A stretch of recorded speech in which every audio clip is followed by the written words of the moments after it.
Happy Monday.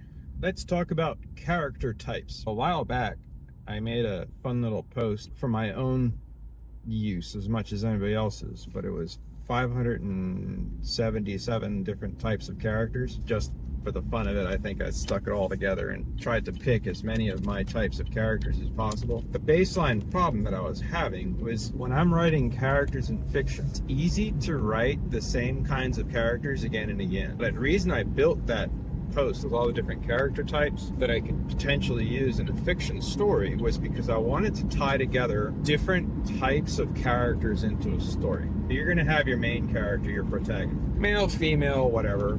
You can play around with that Harry Potter school kid archetype. You can play the farm boy like Star Wars. You can play the distressed orphan through Starfleet Academy like Captain Kirk, etc. You can do all kinds of different origin stories for your main character. And everybody knows those. I'm not talking about the NPC kind of characters. I'm talking about your main characters.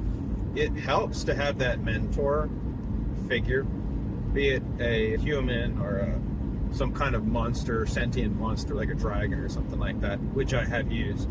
I used that, which I haven't released yet because I'm a dumb and I needed to get all my other stuff put together first. That book is on deck, ready to go, so look out for it in the future.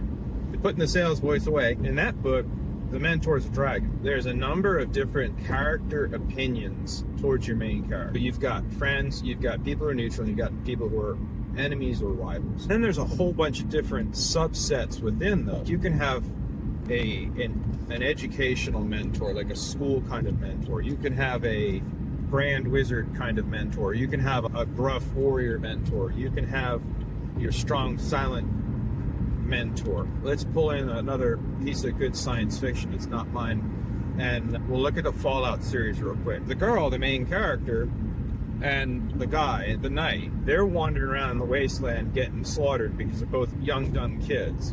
And throughout the story, she's getting beat up by everybody. She has to learn real quick how to survive. She goes on a wonderful character arc, that hero's journey that she has to go through to learn and survive, as does he, as your secondary main character.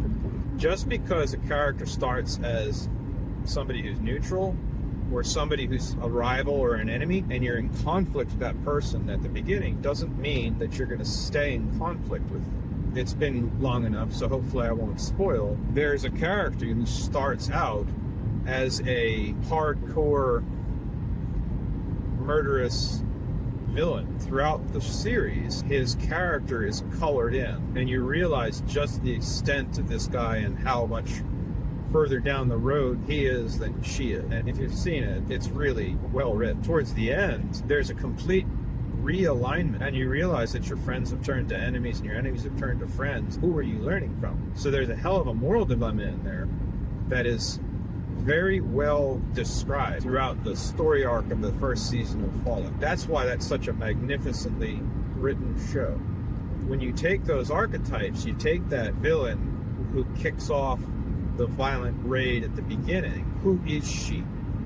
Why is she there? We don't know. She's the villain who's just shattered your home. Then you turn around, and as you explore through the story, you begin to realize who is who. It takes a few episodes before you even have the grasp of who these factions are, because you don't even meet everybody until like episode 3 or 4. When you're playing with your characters, you want to make sure that those characters are put together and you cover a bunch of different archetypes in your stories. You don't always want your best friend to be a cat and your character likes to sit in the library reading books and she just sits there with a cat curled in her lap every single book that you write, because then your character's not moving and growing and developing. When I'm working on my stories, I want to make sure that I'm using as many different character types as possible. The reason I want to use those different character types and mix them into the stories is because those different character types are going to bring different elements and different flavors to the story. When you're in a science fiction setting, you're going to encounter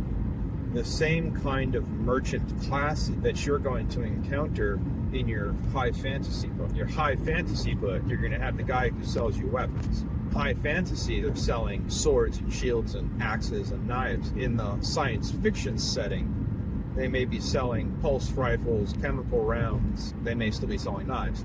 but you've got a different tool set. So your swordsmith may turn into a gunsmith, but it's essentially the same character.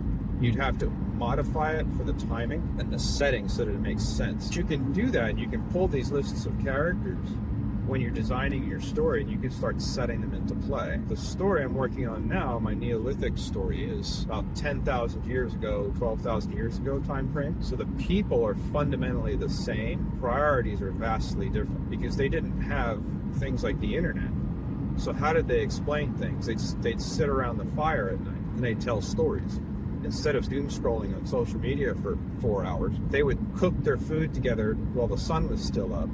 They would eat while the sun was going down. They would tell stories around the fire, and they'd be asleep by 7 p.m., depending upon when the sun set. As the sun is setting, fire would stay up. Some people stay up later, some people would go to sleep, but you're gonna have your similar characters, your similar interpersonal interaction. Those interpersonal interactions are going to drive. You're going to have your people your character assumes are friends turning into enemies or rivals as you get backstabbed. You're going to have rivals who you earn their respect and become staunch allies. As you change the positions of your characters through dialogue, through action, and story development, what's going to happen is you're going to weave a richer story because you're using multiple types of characters. To use an art analogy, it's using multiple different colors in your palette. The more different character types you can weave in effectively, the more colors you're using in your picture. Same as if you're doing the Lego building block analogy. You're using lots of different colors, you can create more effectively because you've got a greater selection of tools available to you. When you are using multiple different character types, you can develop them over time. As you continue to grow and develop with your characters, you become better at what you're doing, and you can wave in that healer class that you've never used before in your high fantasy. You may have only written warriors and wizards, and the next time you write, you may want to include a rogue and a priest because they're new characters. So let's look at Chronicles of Lodoss War. It's an old anime Japanese miniseries. They start out with 6 characters. They've basically got a veteran warrior, a junior warrior, an elf ranger type. They've got a thief, and they've got a healer and a mage. That's 2 warriors, the elf, the rogue, and then the healer and the mage. That's 6. So those folks all have different personalities that are woven in depthly into the story, and they bring a lot of nice variation and interactions because the rogue doesn't necessarily get along with the very morally priest. The young priest, the healer in Chronicle of Lodoss War, he's very young and he's very idealistic, so he doesn't really get along with the jaded rogue thief. They have their moments. By incorporating the different character types, you can have fun because you can make more interactions. You can challenge yourself to create those interesting social dynamics. That is one of my current things that I'm working on, is to walk my way around the different character archetypes. And when I finish this, what I'll do is I'll put into the description a link to that character page because it's pretty cool. Not just because I made it, but it's pretty cool. I'm gonna call this a day because I'm tired. Happy Monday, everybody. I hope you have a great week. Oh, by the way, I'm probably gonna start doing one of these videos a week. I'm getting behind on them, and I'm not doing the rest of the creative stuff that I've actually been talking about doing. And I've got some necessary work that I have to get finished in order to build out some of the necessary content that I talked about in the last video I recorded.